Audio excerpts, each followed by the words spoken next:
मित्रों, राम रावण युद्ध का आज अंतिम दिन है। प्रभु श्री राम ने मन में एकदम निश्चय कर लिया है कि आज रावण का वध करना ही है।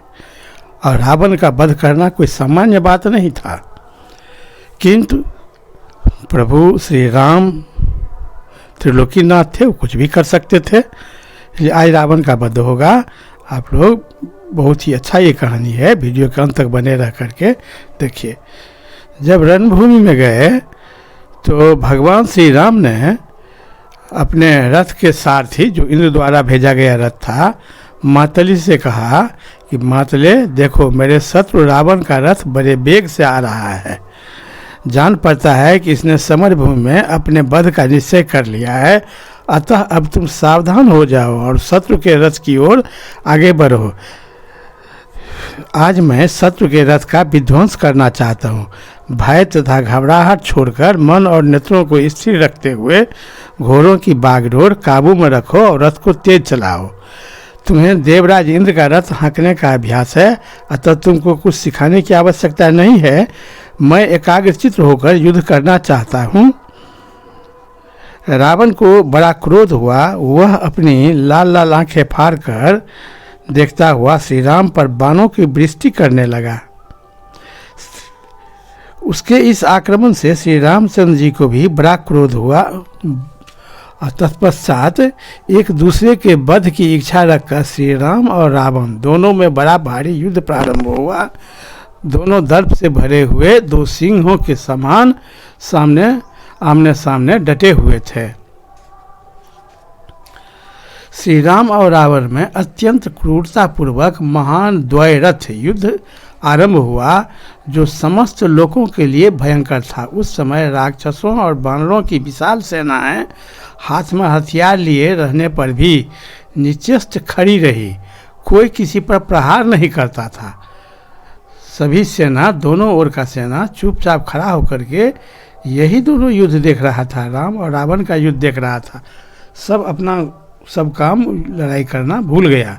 दोनों ओर से सैनिकों के अद्भुत संग्राम को देखकर उनकी बुद्धि आश्चर्यचकित हो उठी थी। इसलिए वे चुपचाप खड़े थे, एक दूसरे पर प्रहार नहीं करते थे। श्री रामचंद्र जी को यह विश्वास था कि मेरी ही जीत होगी, और रावण को भी यह निश्चय हो गया था कि मुझे अवश्य ही मरना होगा। श्री रामचंद्र जी ने भी कुपित होकर रावण के ध्वज को लक्ष्य करके उन्होंने दशानन के उस ध्वज को काटकर पृथ्वी में समा गया। रावण के रथ का वह ध्वज कटकर धरती पर गिर गया। प्रभु श्री राम ने एक ही बाण में रावण के रथ का ध्वजा को काट दिए। युद्ध स्थल में अनेक शस्त्रों की यह विशाल वर्षा बड़ी भयानक, तुमुल, त्रासजनक और भयंकर कोलाहल से पूर्ण था। रावण ने प्राणों का मोह छोड़कर बाणों का प्रयोग किया और अपने बाणों से आकाश को ठसाठस भर दिया। उन दोनों के द्वारा की गई चमकीले बाणों की वर्षा से वहाँ का प्रकाशमान आकाश बाणों से बद्ध होकर किसी और ही आकाश सा प्रतीत हो रहा था। श्री राम ने रावण के घोड़े को और रावण ने श्री राम के घोड़ों को घायल कर दिया। 2 घड़ी तक तो इन दोनों में ऐसा भयंकर संग्राम हुआ जो रोंगटे खड़े कर देने वाला था।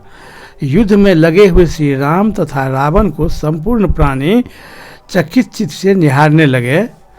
श्री राम रावण को प्रीत करने लगे और रावण श्री राम को पीड़ा देने लगा। तत्पश्चात रावण ने इंद्र के सारथी मातली को लक्ष्य करके वज्र के समान शब्द करने वाले बाण छोड़े। वे महान वेगशाली बाण मातल के शरीर पर पड़कर उन्हें थोड़ा सा भी मोह या व्यथा न दे सका। रावण द्वारा मातली के प्रति आक्रमण से श्री रामचंद्र जी को जैसा क्रोध हुआ, वैसा अपने पर किए गए आक्रमण से नहीं हुआ था। वीर रघुनाथ जी ने शत्रु के रथ पर 20, 30, 60, 100 और हजार बाणों की वृष्टि करना शुरू कर दिए। पर्वतों, वनों, काननों सभी पृथ्वी कांप उठी। सूर्य की प्रभा लुप्त हो गई और वायु की गति भी रुक गई। देवता, गंधर्व, सिद्ध, महर्षि, किन्नर और बड़े बड़े नाग भी चिंता में पड़ गए। सबके मुंह से यही बात निकलने लगी, गौ और ब्राह्मणों का कल्याण हो।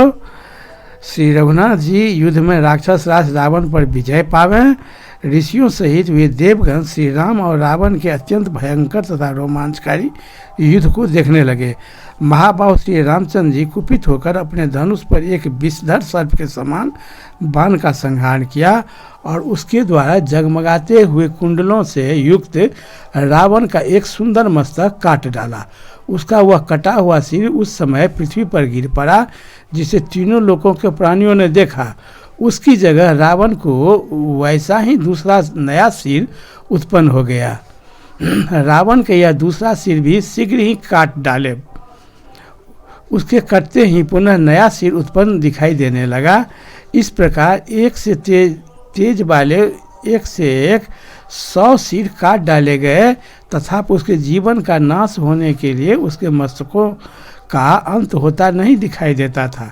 प्रभु श्री राम ने रावण का सर काट देते थे और पुनः उसका सर हो जाता था। करीब करीब 100 बार उसका सिर काटे तभी रावण को इससे कोई प्रभाव नहीं पड़ा, नया सिर हो जाता था। यह युद्ध कभी आकाश में, कभी भूतल पर और कभी कभी पर्वत के शिखर पर होता था। यह महान संग्राम सारी रात चलता रहा। श्री राम और रावण का वह युद्ध न रात में बंद होता था न दिन में। 2 घड़ी अथवा 1 क्षण के लिए भी उसका विराम नहीं हुआ। युद्ध में विजय होती न देख देवराज के सारथी महात्मा मातली ने युद्ध परायण श्री राम से शीघ्रतापूर्वक कहा। मातली ने श्री रघुनाथ जी को यह याद दिलाते हुए कहा, वीरवर, आप यह जो अस्त्र चलाता है उसके निवारण करने वाले अस्त्र का प्रयोग मत करके रह जाते हैं। मातली प्रभु को समझाया कि रावण जो अस्त्र चलाता है सिर्फ उसको आप काट करके चुपचाप बैठ जाते हैं, उसका सिर्फ निवारण करते हैं। प्रभु आप इसके वध के लिए ब्रह्मा जी का अस्त्र का प्रयोग कीजिए। देवताओं ने इसके विनाश का जो समय बताया है वह आ चुका है। मातल के इस वाक्य से श्री रामचंद्र जी को उस अस्त्र का स्मरण हो आया। फिर तो उन्होंने फुफकारते हुए सर्प के समान एक तेजस्वी बाण हाथ में लिया। यह वही बाण था जिसे पहले शक्तिशाली भगवान अगस्त्य ऋषि ने रघुनाथ जी को दिया था। वह विशाल बाण ब्रह्मा जी का दिया हुआ था, युद्ध में अमोघ था। उस महान सहायक को वेदोक्त विधि से, उस बाण को वेद के विधि से अभिमंत्रित करके महाबली श्री राम ने अपने धनुष पर रखा। श्री रघुनाथ जी जब उस उत्तम बाण का संधान करने लगे उस समय प्राणी थर्रा उठे और धरती डोलने लगी, पूरा ब्रह्मांड कांपने लगा। श्री राम ने अत्यंत कुपित हो बड़े यत्न के साथ धनुष को पूर्ण रूप से खींचकर उस मर्मभेदी बाण को रावण पर चला दिया। वह बाण रावण की छाती पर जा लगा, दुरात्मा रावण के हृदय को विदीर्ण कर डाला। शरीर का अंत करके रावण के प्राण हर लेने वाला वह बाण उससे खून, रावण के खून से रंग कर वेगपूर्वक धरती में समा गया। इस प्रकार रावण का वध करके खून से रंगा हुआ वह सौभाग्यशाली बाण अपना काम पूरा करने के पश्चात पुनः विनीत सेवक की भांति श्री रामचंद्र जी के तरकस में लौट करके आ गया।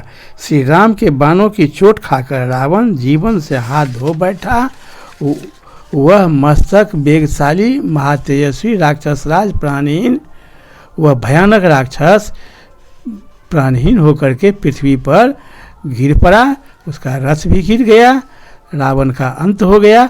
उस समय बानर विजय लक्ष्मी से सुशोभित हो अत्यंत हर्ष और उल्लास से भर गए तथा श्री रघुनाथ जी की विजय और रावण के वध की घोषणा करते हुए जोर जोर से गर्जना कर लगे और राक्षस सब भाग करके लंकापुरी चला गया, डर से कांपने लगा। रावण का अंत होते ही राक्षस सब भागा और बानर सेना पूरा जोर जोर से राम नाम का जय घोष करने लगा। इसी समय आकाश में मधुर स्वर से देवताओं की दुंदुभियां बजने लगी।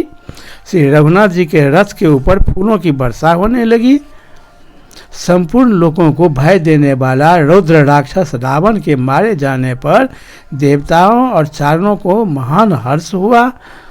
सुग्रीव, विभीषण, अंगद तथा लक्ष्मण अपने अपने सुहृदों के साथ युद्ध में श्री रामचंद्र जी के विजय से बहुत प्रसन्न हुए। जब प्रभु श्री राम रावण का वध करके आए तो लक्ष्मण जी को देख करके प्रभु श्री राम उनके हृदय में लगाकर, लक्ष्मण जी को हृदय में लगाकर दोनों भाई एक दूसरे से लिपट गए। दोनों भाई के आंखों से खुशी के आंसू बहने लगी। ये अब रावण का अंत हो गया। तो अब अगले कड़ी देखने के लिए पुनः अगले वीडियो की प्रतीक्षा करें। तब तक बहुत बहुत धन्यवाद। आकाश में सब देवता लोग शंख बजा रहे हैं, दुंदुभी बज रहा है। जय श्री राम, जय